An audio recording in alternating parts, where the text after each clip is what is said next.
Heyo everybody, Haku here with my review for Tower of God Chapter 367 or Season 2 Episode 287. And this to me, I guess I'm maybe forgetting. I don't know how much I really liked some of the episodes about, Bottas's past. But I'm gonna go out on a ledge and say this is probably my favorite chapter so far from the arc. I thought it was really, really good.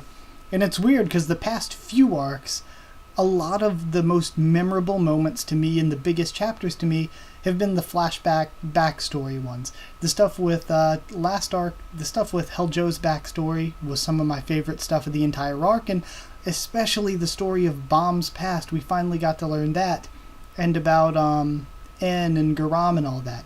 That was probably definitely my favorite part of last arc, and even the arc before that, Kaiser's past and Inietta's.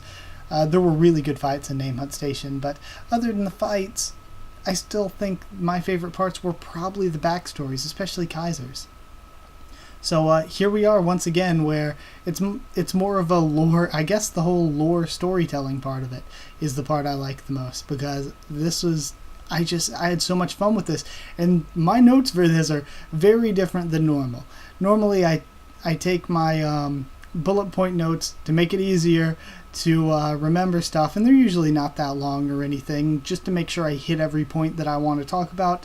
And I did that this week, and I'll actually show you what I usually sit and read off of. I have an entire page just from this one chapter, because so much different stuff happened that I was like, okay, I need to put a bullet point, make sure I remember to talk about this, make sure I remember to talk about this. So I have no idea how long this review is actually going to be, but between what actually happened and my thoughts on that, there's also a lot of stuff that it told us about the past for characters, and some stuff we can kind of guess for the future from that, and not really just predictions and stuff, but some connections that I think were made in the artwork and in the story that may not have been obvious to everyone. So let's go ahead and start going through it from the beginning. So we start off, we have our first scene being the last scene of last week, kind of, but with some little changes, which is probably for the past arc or so, how the beginning scene of every chapter is gone. So Zahard is saying that he's going to keep Wang Nin, and the other ally separated from him is Leverage. I think he only ended up keeping Wang Nin and Yura though, so guess that's what he meant. But either way, we get to male Yura saying that he is someone that Yura's been watching through, or we get to him and we find out that he's someone that Yura's been watching through a fragment of the mirror that she has. From there, we jump, completely surprisingly to me, to Yua and Danwa. I was not expecting to see them at all this arc, so just to flash to them and see them for a bit. I believe it said they were on the 41st floor.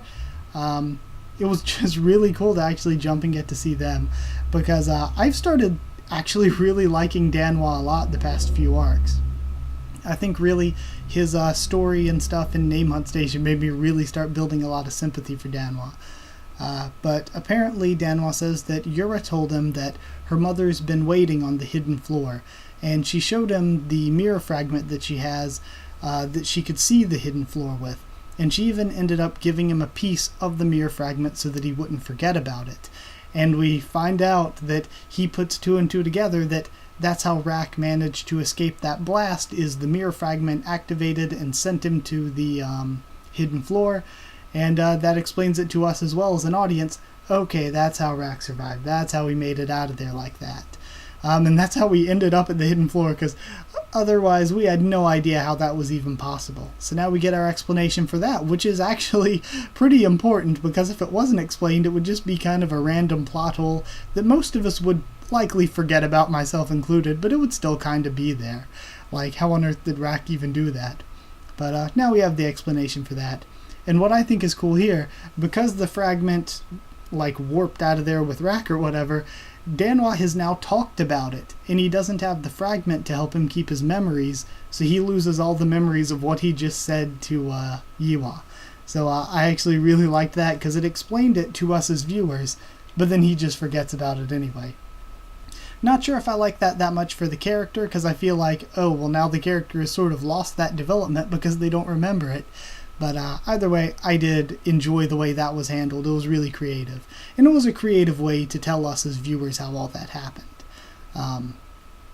Yura, we then get into her talking about her backstory. She says that she would always forget and then remember whenever she looked at the mirror piece. She'd forget all her mom had told her about the hidden floor, then she'd look at the mirror piece and remember it, then she'd forget again, and so on and so forth. So the mirror piece allows a person to keep their memory even if they've spoken about it, is what that tells us. So the guy explains that he is her twin brother, and also the third big breeder. He says that, and he tells her the backstory of their mother. He says that their mother cleared the train while she was pregnant with twins, but her father was a descendant of the cursed people who betrayed Zahard and the 10 families. So I think this is just a completely new race of people. Or it might be multiple races of people, because we saw in the little flashes there 3 completely separate looking types of people when they were talking about the cursed people. So maybe that's a term for any of the races that decided to rebel against Zahard and the 10 families when they said, hey, we've come into your tower and we're now kings over you. Maybe that's what the cursed people are, what happened to anyone who wouldn't just follow under Zahard's rule. I'm thinking that's a real possibility. But their father was a descendant of the cursed people, and the cursed people, we find out what the curse is. The curse is that they're born with male and female sides in one body, and that there's a very high chance of stillbirth, and both of those things put together decreases their ability to mate, and decreases their ability to have numbers. And it kind of makes me think, maybe again, like I said, maybe that's the races that were rebellious against Zahard, that wouldn't just follow under his rule, because they put the curse on him. And now because of the curse, these people who would follow him get to live on normal lives and populate, and the population of the people who decided they wouldn't follow under him just sort of decreases and has a way larger chance of going extinct because of that. And one thing that I noticed that I put in here is when they're talking about the cursed people, one of the silhouettes looks a lot like Akka, and they have the same sort of dress, attire and all. And one thing that a lot of people noted, and I think even it was Boro or Ron or somebody noted, was they were like, Akka's very masculine, but also looks kind of like a woman in a weird way. So that kind of makes me think even more that Akka is also one of the descendants of the cursed people. So theory time, Akka is one of the cursed people, or descendants of the cursed people. So whatever race Akka is, he is part of that too. So we find out too that the girl and boy were separate because they were twins, at least that's what I'm assuming. So the girl was saved from the curse because of the Ha family's blessing. We don't know. I don't know if that's just because their bloodline made her stronger, or because the Ha family specifically blessed her. I think it's just the Ha family had a stronger bloodline, and that's why, perhaps. And it just happened to help save her because of I don't know. It seems like the women in the 10 families tend to be stronger. I guess because of the whole princess aspect and all that. But either way, so that ended up saving her from the curse, but the boy still had a very, very, very high chance of being stillborn and just dying upon birth. So the father, they then say, was killed by a guardian on the train before the mother made it to the end of the train and the hidden floor, of course. So the mother, once she was on the hidden floor, she was afraid to leave, because if she left the hidden floor, then she would have to give birth, and the boy would likely die. She would likely lose her son. At the time, Huang was a robot waifu, and also a big breeder. But we'll get into that a little bit later. But Huang made a deal with the mother to alter the dada's fate so that the boy would be the one to survive instead of the girl. And then he gave the mother a mirror so that she could connect to the hidden floor and see what was going on there at any time, so that the son and the daughter could always be connected and see each other. But then she left, so she gave birth and the real boy died, but because Huang had reversed that data in the data world, when the data version of their mother gave birth, the data girl died, but the boy survived. So then then they bring up this really sort of feelsy quote where they're like, even if one may only be data, they both got to survive somewhere. Both of her children got to live somewhere. So then, what was it? Yura tells him the story, going back to the other side of things, tells him the story of what happened to their mother on the outside after this story. So the mother outside gave up on climbing the tower in order to raise Yura.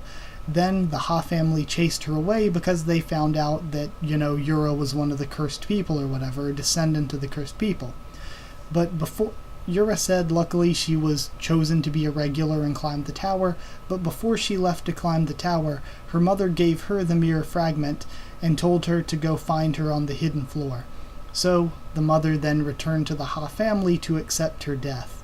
I guess once again, the shithole 10 great families murdering one of their own because she had a child with one of the cursed family people.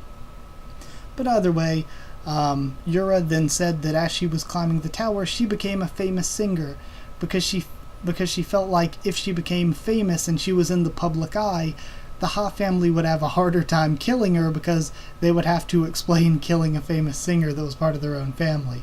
So she made herself be in the public eye because of that, and she also felt like maybe somewhere her mother was watching on and could see her. Then, once she got up with Rachel and Rachel got Emily and stuff, she asked Emily about her mother, which had to have been recently, just since they've been on the train, she said, and Emily told her that about what happened to her mother and that she was already dead the whole time. So now Yura's goal is revenge against the 10 families. Go Yura! I am all for this revenge. So Yura's goal is revenge against the 10 families, and she came to tell her mother that she would avenge her. Then Wang gets to tell the continuation of the story from Wang's side of things. Wang said that Huang was a machine created by Zahard in order to be the first big breeder. And Huang always thought, as they saw people leave their data versions in the mirror, Huang thought, I wish I was an ordinary human. Why couldn't I have been born as a real human? So she gave up her place as a big breeder in order to enter the unborn boy's body and be born as a human and grow up as a real mother's son. So that's what Huang did.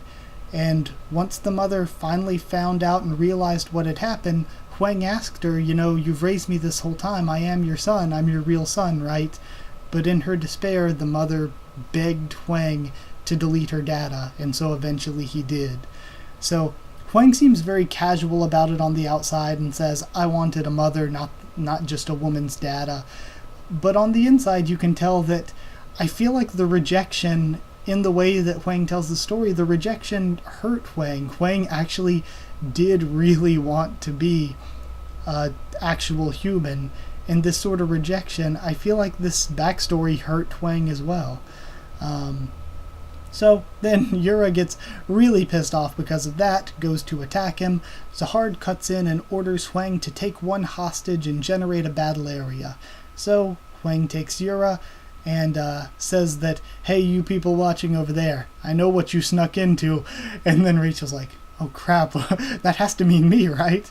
And then books it out of there. So a mirror appears. The mirror sucks in Bomb, Andrasi, Rak, Agaro, Agnes, Irude, Barrow, Yuhansung, Icarus, Joaquin, and Traveler. Of course, Icarus, Joaquin, and Traveler are seemingly, they look like they're sent to the same stage or whatever, but a different place than what Bomb's group is sent to.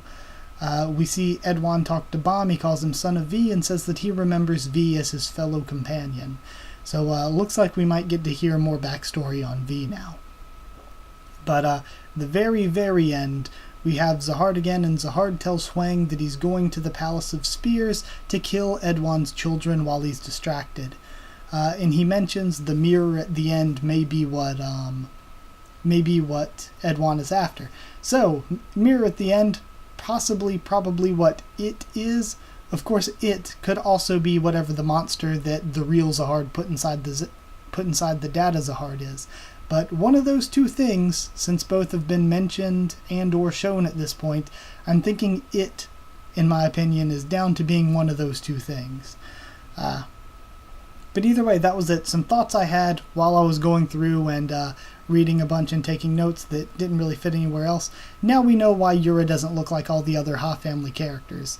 Yuri, Jinsung, was it Novik? They all look pretty similar. They have the same sort of hair, eye, color design, and Yura looks way different from them. And now we know that she looks like her father, and that's why she doesn't look like the rest of the Ha family people. Also, I'm saying I am totally behind FUG now. I am Team FUG. The 10 families suck.